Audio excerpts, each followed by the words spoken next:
Thank you, Ian, for doing a great job leading songs. I certainly couldn't do that. Okay, let's see. I entitled this little message, A Still Small Voice. I need to go to the first page for it, though. Have you ever experienced disappointment because someone that you were close to and cared about had a problem or something happened that was really wrong and you were the last one to hear about it? And you should have been the first one to hear about it and try to help them. Why didn't they see that you would be the first one that they should come to or lend a hand, a sympathetic ear, or whatever was needed? Do you think that Jesus would ever ask the same thing about us? Do we really let him know things? I mean, sure, he knows everything, but that's not the same, when we, have other problems. He might say, why didn't they ask? That's what I told them to do. Bring our needs to God. Let him know. Sometimes God may be giving us the answers, but we just aren't listening. Every thought we have isn't a bolt of lightning that is obvious to the world.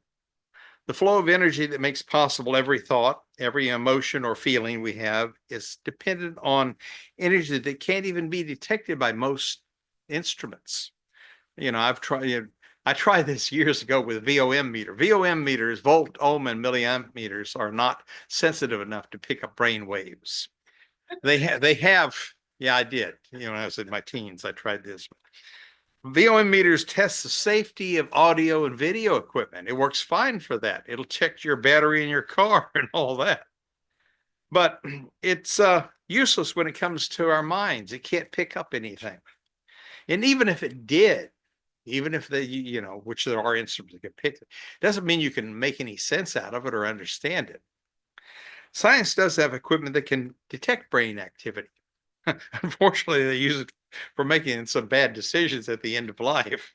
But, but really, with the help of supercomputers, they're trying to go a step beyond. They're trying to figure out how to control with thought. But they can't understand it yet. Yeah, sure, they got little connections. And did anybody ever see the old movie, probably on Turner Network or something, The Forbidden Planet? Where that was their undoing because they did learn about mind control and they destroyed themselves with it. Well, at any rate, you got to see that movie if you've never seen it. But so there is equipment that can do this. Unfortunately, much of the research is for military purposes, because whoever perfects thought control of weaponry will, to use the terminology of the Old West, quicker on the draw. They'll be faster. Now, they do have some of the helicopter gunships have the helmets to wherever they turn their head, the guns go with it. I don't know if you know that, but watch some of these things on TV. It's amazing what is there, but it isn't mind control, really. But they're working on it. Mankind has become much more proficient at ending life than he has been in improving it. And our methods of destruction are way more effective than helping. Sure, we've done things that does help, and we've learned a lot about living organisms and everything, but we've always been much better at developing a better bullet. If mankind succeeded in receiving and transmitting thoughts from brainwaves, it probably would be called telepathy.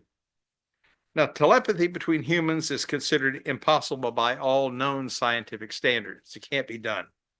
But God has always had that ability. There's an old song that said, "It is no secret what God could do." There isn't much of a mystery in how we talk to God. We can do it audibly. We can do it silently in our minds. But without being a candidate for the funny farm, the mystery has been, how does God talk to us? How do we hear what God has to say to us? Well, I think it might be closer to sign language than an audible voice. I mean, sign language is what you can see with your eyes. Well, what are words in a written text?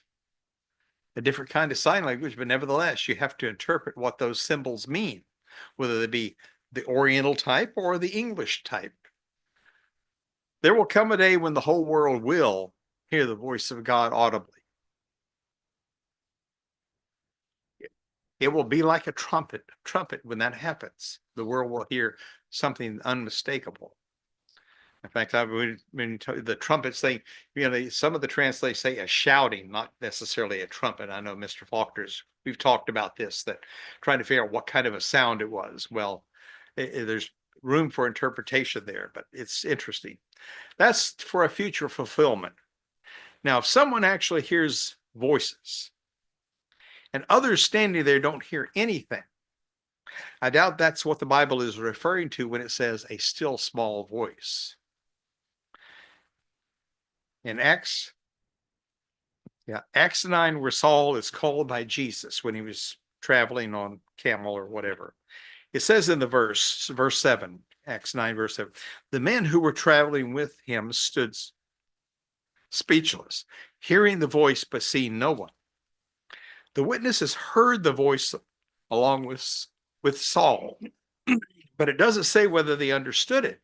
But you can be sure that Saul, who became Paul, you can be sure that Paul understood it. It's kind of like in the Bible, people can quote words, but it doesn't mean they understand what they read or quote. Like a person who doesn't understand sign language, they just don't hear that still small voice. People can't predict how far man might get before the kingdom comes, what amazing things, actually much of what man will develop will be used to deceive man, so that you don't know what to believe. They're kind of close to that with these deep fakes and everything now. You don't know what to believe. I had a teacher who used a soft voice whisper to emphasize something important. And it was amazing how quiet the class would get when she whispered something. The class was quiet and attentive. They wanted to get what she was whispering. She had their attention. So I think sometimes with balance of things, that it's like a recipe. A light touch is sometimes better than a heavy hand. Too much, a light touch is good. Too much is just too much. And that applies to recipes. A little pinch can be just right. Overdo it and it's no good. I marveled at how my grandmother would make these wonderful things that I loved as a little kid, cakes and breads and pies and stuff and biscuits, delightful things that a kid loved. Well, I still love them too as a grown-up. But grandmother would never use a recipe book. Just a pinch of this and a pinch of that. And wow, what wonderful treats would come out of that,